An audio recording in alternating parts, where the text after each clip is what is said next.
कई बार लोग बुराई करना एक स्वभाव बना लेते हैं और इसके परिणाम के बारे में नहीं सोचते। बुराई करना किसी की केवल एक बुरी आदत ही नहीं है, बल्कि वह अपने आसपास के माहौल को भी नकारात्मक बना रहा होता है। किसी के लिए की गई बुराई न केवल उसे मानसिक रूप से आहत करती है, बल्कि कई बार वह उन अपराधों का भी दोषी बन जाता है जो उसने किया ही नहीं।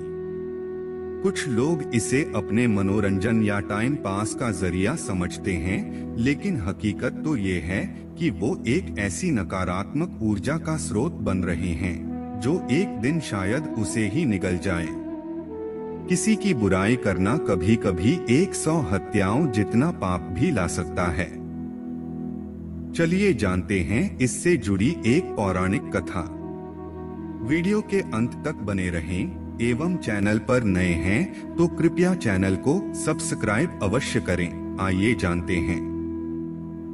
बुराई करने का अपराध 100 हत्या के बराबर। एक प्रतापी राजा रोजाना 100 ब्राह्मणों को भोजन कराने के बाद ही भोजन करता था। एक दिन राजा हर दिन की तरह 100 ब्राह्मणों के भोजन की व्यवस्था कर रहा था। भोजन खुले आकाश के नीचे बन रहा था। जब वह बनकर तैयार हुआ, तभी आकाश में एक चील एक सांप को पकड़कर उड़ रहा था।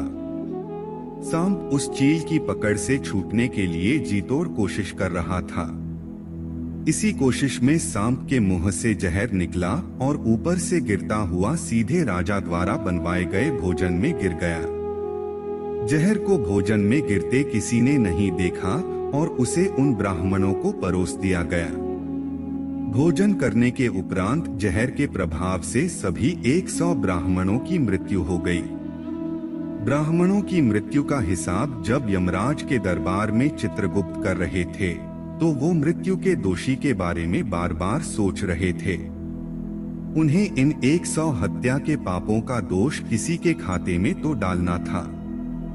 राजा और रसोइया दोषी नहीं थे, क्योंकि उन्हें पता नहीं था कि भोजन में जहर है। सांप दोषी नहीं था, क्योंकि वह तो केवल अपनी जान बचाने की कोशिश कर रहा था और उसे भी नहीं पता था कि जहर कहाँ गिरा। और चील भी दोषी नहीं था, क्योंकि वह तो केवल अपना भोजन लेकर जा रहा था। चित्रगुप्त समझ नहीं पा रहे थे कि इन ब्राह्मणों की हत्या का दोष किसके सिर डाला जाए। इस घटना के 2 दिन बाद राजा अपने राज्य का भ्रमण करने निकला। तभी उनके राज्य की एक महिला कुछ औरतों के साथ खड़ी थी। वह राजा को देखते ही बोली कि देखो, यह वही राजा है जिसने 100 ब्राह्मणों की हत्या कर दी। चित्रगुप्त को इस घटना की खबर मिली और उन्होंने उस महिला के ऊपर 100 ब्राह्मणों की हत्या का पाप डाल दिया। चित्रगुप्त का तर्क और न्याय। पर आखिर चित्रगुप्त ने ऐसा क्यों किया? 100 ब्राह्मणों की हत्या जैसा जघन्य पाप का दोष उन्होंने एक निर्दोष महिला के ऊपर क्यों डाल दिया?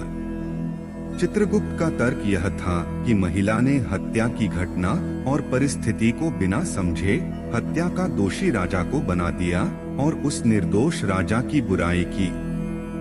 उसकी इस हरकत से सभी लोग राजा को 100 ब्राह्मणों की हत्या जैसे जघन्य अपराध का दोषी मानने लगेंगे, जबकि सच्चाई कुछ और है। इस तरह से वह महिला न केवल उन 100 ब्राह्मणों की मौत को गलत वजह देकर उनकी मौत का अपमान कर रही है, बल्कि एक निर्दोष को भी अपराधी बना रही है। इसलिए उस राजा से अधिक कसूरवार वो महिला है। कभी कभी बुराई की आदत के होते हैं गंभीर परिणाम। अब इस कथा को ध्यान में रखकर ये सोचिए कि अगर वहाँ वाकई में कोई दोषी होता और छिप रहा होता, तो इस बुराई की वजह से वो बच जाता और उस हत्या के लिए कोई ऐसा बदनाम हो जाता जिसका इस अपराध से कोई लेना देना ही नहीं है। किसी के द्वारा की गई बुराई किसी का कितना अहित कर सकती है, आप ये सोच भी नहीं सकते। अगर आप वह बुराई जानबूझकर किसी खराब इरादे से करते हैं, तो ये अपराध और भी बड़ा हो जाता है और ये आपके कर्म से जुड़ जाता है। आपकी सकारात्मकता प्रभावित तो होती ही है, कई बार आपकी यह आदत आपकी पहचान भी बन जाती है और फिर इसका प्रभाव हर क्षेत्र में पड़ता है। रिश्तेदारों, सहकर्मियों, सबसे आपका सकारात्मक संबंध नकारात्मक बन जाता है। बुराई करने वालों को कैसे हैंडल करें? बुराई करने वाला एक भ्रम में जीता है कि वो किसी की बुराई करके परम सुख में जी रहा है, जबकि सच्चाई ये है कि वो अपने में विष इकट्ठा कर रहा है। कभी नफरत, कभी ईर्ष्या, कभी जलन तो कभी अहंकार वश वह अपनी मंशा पूरा कर रहा होता है। आप ऐसे व्यक्ति को न तो रोक सकते हैं, न ही उसे समझा या सफाई दे सकते हैं। लेकिन अगर आपको किसी ऐसे व्यक्ति के साथ रोज काम करना या रहना है, तो बेहतर यही है कि खुद की भावनाओं को सकारात्मक रखने की कोशिश कीजिए और सामने वाले की आदत को एक मामूली हरकत समझकर माफ कर दीजिए। आपको समझना होगा कि प्रशंसा और निंदा व्यक्ति के जीवन के साथ जुड़े हुए हैं। इनसे बचकर रहना संभव नहीं है।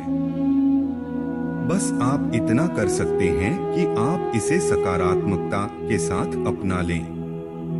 कबीर जी का दोहा तो आपने सुना ही होगा कि निंदक नेरे राखिए आंगन कुटी छवाए, बिन पानी साबुन बिना निर्मल करे सुभाए। इसका अर्थ है कि हमें निंदा करने वाले इंसान को हमेशा अपने साथ रखना चाहिए। ऐसा इंसान हमारे अंदर की कमियों को बिना साबुन और पानी से धोए ही निर्मल और साफ कर देता है, मतलब वो हमारी कमियों को हमारे सामने ले आता है। आज के लिए बस इतना ही। हमें आशा एवं विश्वास है कि जानकारी अच्छी लगी होगी। मिलते हैं अगले वीडियो में, तब तक के लिए जय श्री कृष्णा, धन्यवाद।